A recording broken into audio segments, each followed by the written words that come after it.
7h29. Olha, hoje é sexta-feira e sexta-feira é dia de saber mais da sua saúde. É dia do nosso Fala Doutor, então solta aí a vinheta.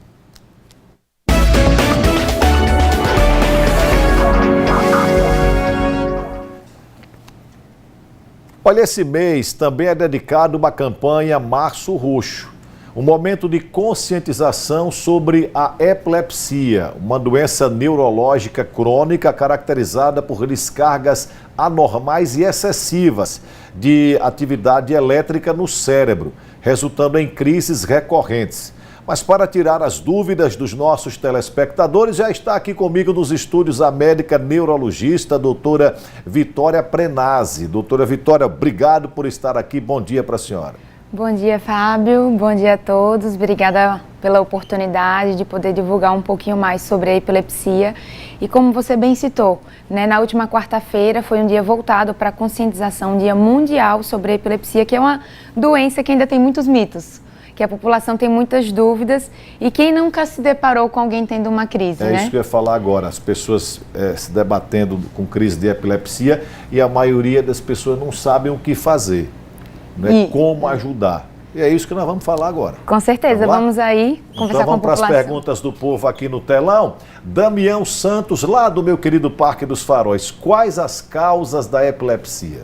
Existem, Fábio, diversas causas para epilepsia. Existem causas estruturais, por exemplo, alguém sofre um acidente, tem um sangramento, depois pode evoluir com epilepsia.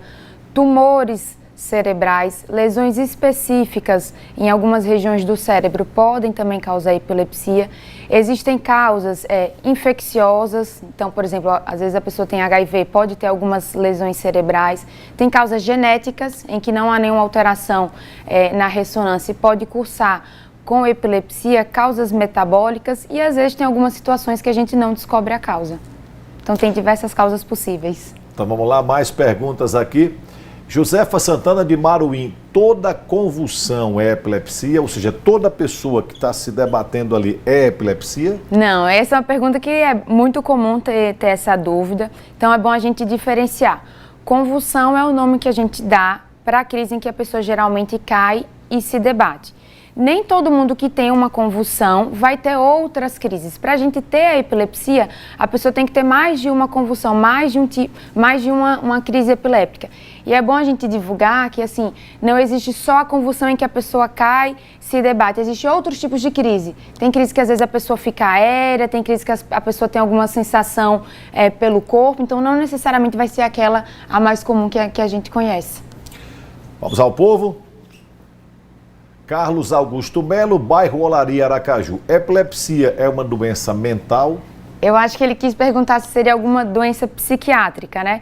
A gente sabe que tem uma interface entre neurologia e psiquiatria, mas a epilepsia está dentro do grupo das doenças neurológicas. Então, como você citou no início, alguma região do cérebro, por algum motivo, está gerando descarga, está tendo um curto-circuito ali naquela região e está gerando as crises, está gerando as convulsões. Então, é uma doença neurológica. Vamos lá, abre aqui o telão. André Luiz Silva, lá de Divina Pastora. Os pacientes com epilepsia podem dirigir? Podem, com alguns cuidados que a gente tem que ter. E se tiver a crise no momento que está dirigindo? Isso é um risco que corre, mas aí o que é um Detran, o que é normalizado? Pessoas que têm epilepsia, que estão controlado, que está 1 ano sem crise e que está com essa medicação estável, sem estar um aumento recente da dose, está 1 ano estável, sem crise, sem mexer no tratamento, elas podem ser liberadas para dirigir. Então, assim, tem esse cuidado. Então, quem tem muitas crises, aí vai ter essa limitação. Mas se você tem epilepsia e está controlado, passando por avaliação médica, avaliação do Detran, pode sim dirigir. Pode dirigir. Vamos lá, vamos aqui abrir o telão.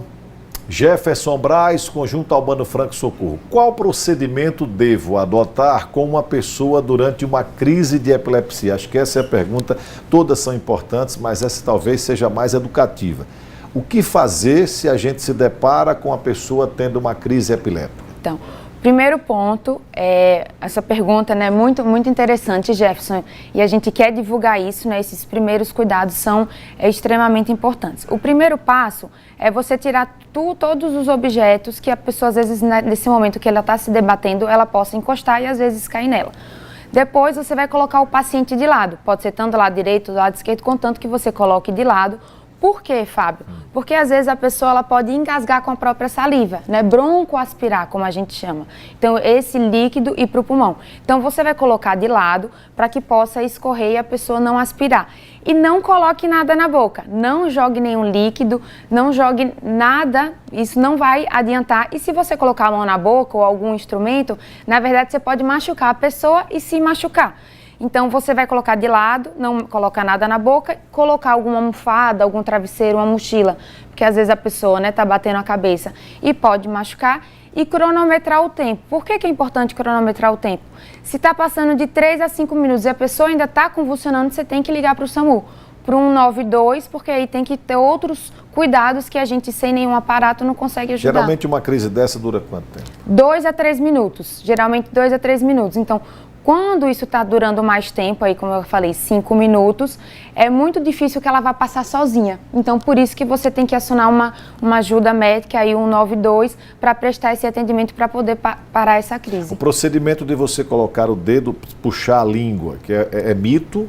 É mito e a gente não precisa isso, não precisa botar, porque historicamente, não, você tem que colocar a mão, puxar a língua da pessoa que está tendo uma crise com não tem nada disso. Não, e a gente diz, é proibitivo fazer isso, por quê? Porque você colocando o seu dedo, você pode se machucar e na verdade machucar a pessoa. Ela não vai engasgar com a própria língua. Na verdade o que você tem que fazer é colocar de lado para saliva, para esse líquido da boca, não, ela não engasgar, não ir para o pulmão.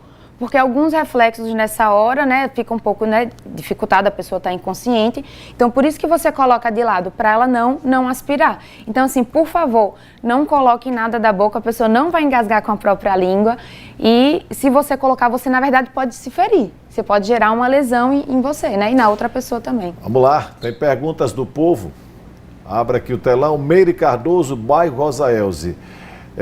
O estresse é um fator desencadeador da crise de epilepsia?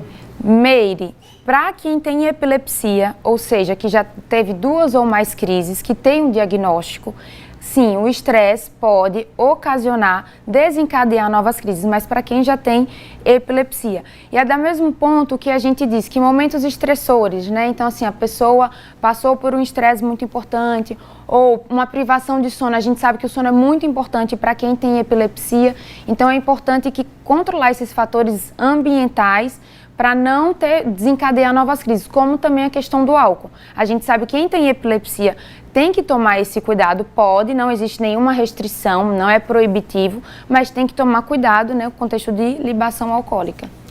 Telão, aqui, perguntas do povo. Juliana Gomes, Barra dos Coqueiros. O paciente com epilepsia pode levar uma vida normal e a doença tem cura? Sim, pode levar uma vida normal, Juliana. E é o nosso trabalho, né? 70% das pessoas que têm epilepsia, tomando corretamente a medicação, vão ficar sem crise. Então, assim, o que a gente mais quer é que tenha um tratamento correto, o tipo de crise correto, para que a pessoa possa trabalhar, constituir uma família, ter uma vida, né, saudável, balanceada. Então, o que a gente mais quer é que com o tratamento tenha uma vida normal. E relacionado à cura, a gente não usa muito o termo cura, a gente usa epilepsia resolvida. Por quê, Meire? Porque uma pessoa que já teve epilepsia tem mais chance do que a população em geral de ter novas crises. Então, a gente diz epilepsia resolvida. Tem tipos de epilepsia que às vezes ocorre na infância e nunca mais a pessoa vai ter. Então, a gente só muda um pouquinho do termo, porque quem já teve crises, né, já teve epilepsia, tem mais chance de ter em algum outro momento. Doutora Vitória Prenazzi, filha do nosso querido Luiz de Pádua, é médico do Sergipe ainda, seu pai? É, louco pelo Sergipe. Tá lá sofrendo ainda, né? Tá um pouquinho. Tá lá sofrendo no Sergipe, doutor Luiz de Pádua, né? Muito obrigado pela sua vinda aqui, tratar de um tema muito importante, porque eu repito, é bem comum a gente se deparar com alguém com crise de epilepsia. É importante que você tenha os cuidados mínimos para garantir que aquela pessoa não se machuque. Muito obrigado, um ótimo final de semana para você. Obrigada, Fábio. Só queria deixar um recado que amanhã vai ter um encontro no Parque da Sementeira, pela manhã em divulgação em prol da epilepsia. Então, conto com a participação de vocês.